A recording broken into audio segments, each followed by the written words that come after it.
যে কোনো complex circuit অ্যানালিসিসের জন্য আমাদের দুটো ল এর অ্যাপ্লিকেশনস বারবার পড়ে। সেই লগুলো কি কি? একটা হচ্ছে কিরচফস কারেন্ট ল, একটা হচ্ছে কিরচফস ভোল্টেজ ল। কিরচফস কারেন্ট লকে আমরা বলবো কেসিএল, কিরচফস ভোল্টেজ লকে বলবো কেভিএল। ঠিক আছে, এবারে এখানে একটা ডায়াগ্রাম ড্র করা হয়েছে। এই ডায়াগ্রামের মধ্যে দিয়ে কি দেখতে পাচ্ছিস? এখানে একটা ডিভাইসের থ্রু দিয়ে কারেন্ট ঢুকছে এই পয়েন্টটায়, এখানে একটা ডিভাইসের থ্রু দিয়ে কারেন্ট ঢুকছে এই পয়েন্টটায়, এখানে একটা ডিভাইসের থ্রু দিয়ে কারেন্ট ঢুকছে এই পয়েন্টটায়, অ্যান্ড এই পয়েন্টটার থেকে একটা কারেন্ট বেরিয়ে যাচ্ছে এই ডিভাইসের থ্রু দিয়ে। রেজিস্ট্যান্স মিন্স একটা ডিভাইস, তাই তো? এবার কিরচফস কারেন্ট ল বলছে যে কোনো নোডে, এই পয়েন্টটা কি? নোড। নোড মিন্স একটা সার্কিটের এমন জাংশন বা এমন পয়েন্ট যেখানে ডিফারেন্ট ইলেকট্রিক্যাল কম্পোনেন্টস গিয়ে কানেক্ট হয়। দেখ এখানে একটা ইলেকট্রিক্যাল কম্পোনেন্ট কানেক্ট হয়েছে, এখানে একটা ইলেকট্রিক্যাল কম্পোনেন্ট কানেক্ট হয়েছে, এখানে একটা ইলেকট্রিক্যাল কম্পোনেন্ট কানেক্ট হয়েছে, এখানে একটা ইলেকট্রিক্যাল কম্পোনেন্ট কানেক্ট হয়েছে। তার নোড মিন্স একটা ইলেকট্রিক্যাল সার্কিটের মধ্যে এমন জাংশন বা এমন পয়েন্ট যেখানে ডিফারেন্ট ইলেকট্রিক্যাল কম্পোনেন্টস কানেক্ট হচ্ছে। তাই নোডটাকে দেখানোর জন্য আমি এন দিয়ে ডিনোট করেছি।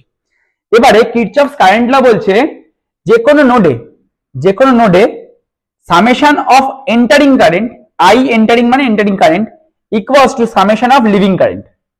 যে কোনো নোডে, এই নোডটায় সামেশন অফ এন্টারিং কারেন্ট মানে এই নোডটায় যেই কারেন্টগুলো ঢুকছে সেগুলো সব কটার সাম, ইকুয়ালস টু এই নোডটা থেকে যেই কারেন্টটা বেরোচ্ছে সেটা সামের সঙ্গে ইকুয়াল হবে। তাহলে দেখ এখানে কোন কোন কারেন্ট ঢুকছে? I1 কারেন্টটা ঢুকছে, I2 কারেন্টটা ঢুকছে, এন্ড I4 কারেন্টটা ঢুকছে। তাই দেখ এন্টারিং কারেন্টের জায়গায় লিখলাম I1 plus I2 plus I3 summation. এই সাইনটার মানে হচ্ছে summation. The summation of entering current means I1, I2 and I3। Clear? Leaving current কোনটা? এই নোড থেকে একটা কারেন্টই বেরোচ্ছে I3, তাই না?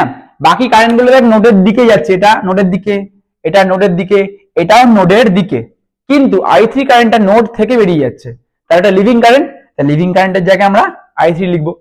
দেখ সামেশন অফ এন্টারিং কারেন্ট, এগুলো হচ্ছে সামেশন অফ এন্টারিং কারেন্ট, আর এটা লিভিং কারেন্ট। এবারে এইটাকে আমি চাইলে এইদিকে নিয়ে আসতে পারি, I3 টা এদিকে নিয়ে আসলে -I3, তাহলে ওভারঅল কারেন্টটা 0, তাই না?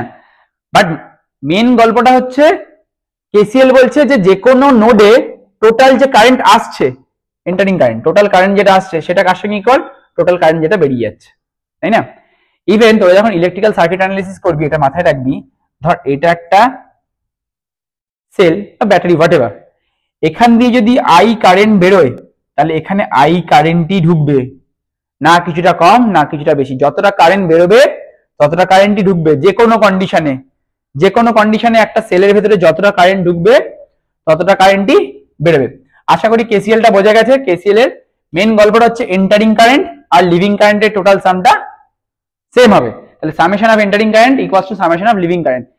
এগুলো হচ্ছে এন্টারিং কারেন্ট, তাই I1, I2 and I4, I1, I2 and I4 entering কারেন্টের জায়গায় নিয়েছি, আর I3 টা হচ্ছে লিভিং কারেন্ট, তাই লিভিং কারেন্টের জায়গায় নিয়েছি। এবার লিভিং কারেন্টটা চাইলে I3 টা এদিকে নিয়ে আসছি, একটা রাইট হ্যান্ড সাইডে 0 করছি। এটা গেল আমাদের কিরচফস কারেন্ট ল।